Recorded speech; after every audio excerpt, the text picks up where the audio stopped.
Olá, boa tarde, tudo bem? Então, hoje nós estamos lendo 2 Tessalonicenses, capítulo 3. Nós estamos finalizando a carta de 2 Tessalonicenses.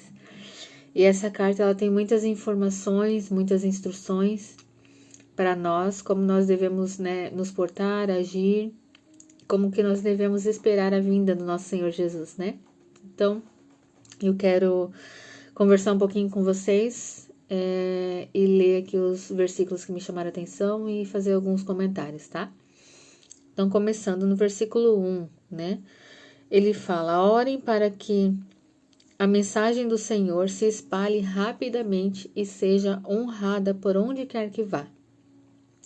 No 2, orem também para que sejamos libertos dos perversos e maus, pois nem todos têm fé. Por isso, nós precisamos sempre estar atentos, porque no nosso meio podem existir, né? No meio da igreja, no meio do culto, onde nós estamos, onde nós frequentamos, pode ter pessoas más e perversas, mas o Senhor sempre nos adverte, né? Para tomar cuidado, para sermos atentos e que Ele nos livre desses perversos e maus, amém? Então, um pouquinho mais para frente no 3, fala assim: mas o Senhor é fiel, Ele os fortalecerá e os guardará do maligno. Então, Paulo nunca colocou a confiança dele nas pessoas, nos Tessalonicenses, ou em quem estava com ele. Paulo sempre depositou a confiança dele no Senhor.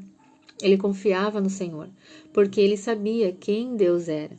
Então, vejam só, a confiança em quem nós precisamos crer, em quem nós precisamos confiar. A nossa vida depende de Deus, depende de quem Ele é, depende do que Ele faz em nós e através de nós.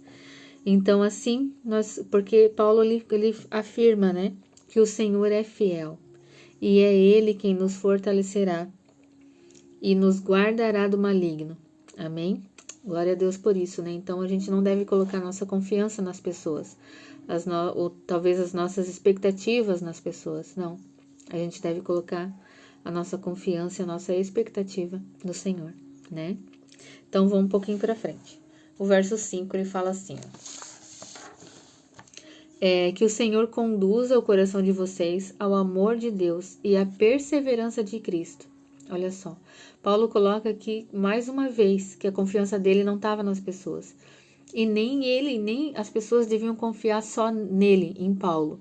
Porque o Senhor faz a confiança deles não devia estar em Paulo, porque não é Paulo quem faz. É o Senhor que faz através da vida de Paulo. Amém?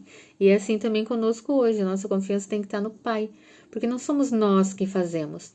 É o Senhor que faz através da nossa vida. Amém? Para frente um pouquinho, né?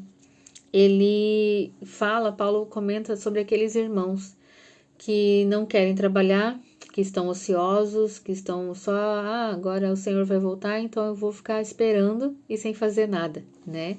Mas Paulo adverte que não é assim a espera, que, né, lá no versículo 10 ele fala assim: quem não quiser trabalhar, não deve comer. Então, olha só que sério, porque Paulo comenta, né, várias vezes ali que ele mesmo deu esse exemplo para que eles seguissem o exemplo de Paulo. Paulo deixou isso como exemplo, né? E nós temos também o nosso exemplo, que é Jesus. Jesus, ele não ficou ocioso sem trabalhar, ele trabalhou, ele não estava parado de preguiça sem fazer nada, ele sempre estava fazendo alguma coisa, né? Então, esse é o exemplo que nós precisamos seguir, que nós precisamos permanecer seguindo, né? Porque quando a gente está sem fazer nada, é um pouco perigoso, porque assim a gente tem tempo para cuidar da vida do outro, né? Se meter o bedelho onde não é para meter o bedelho. Tem coisas que a gente pensa que não é para pensar, né? Acaba havendo espaço para o inimigo entrar onde ele não era para entrar. Amém? Então a gente precisa cuidar e ser sóbrio com relação a isso, né? Porque todos nós cristãos, nós fomos capacitados por Deus para fazer a obra, para fazer o que a gente precisa fazer dentro da nossa casa, no nosso trabalho, na nossa escola. Nós somos a ordem, né? Não pode haver em nós espaço para preguiça, para inveja, para cobiça, para rebeldia, para inveja, para fofoca. Nós precisamos cuidar com essa ociosidade, porque aqui Paulo mesmo ele fala, né, que nós devemos cuidar do nosso coração, preparar o nosso coração para a volta de Cristo. Amém? Então, nós somos o exemplo para o mundo. Nós somos o exemplo para a nossa casa. Nós somos o exemplo para a nossa rua, para os nossos vizinhos, na nossa igreja, na nossa escola, no nosso trabalho. Nós somos o exemplo. As pessoas devem se espelhar em nós, ver Jesus através da nossa vida. E assim ela vai querer alcançar também esse Jesus, ela vai querer esse Jesus através de nós. Amém? Então, quero ler com vocês o versículo 13, que diz assim: quanto a vocês, irmãos, nunca se cansem de fazer o bem, né? No verso 13. Então, né, a gente não tem que permanecer, tem que continuar fazendo bem em todo o tempo. Amém? Só para finalizar, então, o versículo 16, eu separei para nós orarmos e lermos daquela forma que a gente troca o nosso nome, tá? Então, eu vou dar um exemplo e vocês podem orar aí também. Que o próprio Senhor da paz dê a Sara, ou dê à Igreja de Cristo, paz em todos os momentos e situações. Que o Senhor esteja com toda a Igreja, em nome de Jesus, né? Amém. Eu quero orar também o verso 2, que fala assim, ó, trocando o nosso nome, tá?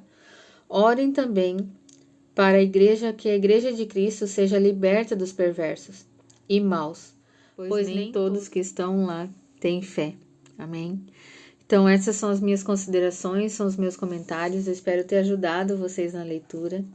Que o Senhor abençoe cada uma de vocês, cada um de vocês que chegou até aqui. Que Ele continue nos dando fome e sede dEle, que continue aumentando a nossa fé. E que Ele nos permita crescer mais e mais em entendimento, em discernimento, em conhecimento dEle, em experiências com Ele. Amém? Um grande beijo e até o próximo livro. Tchau!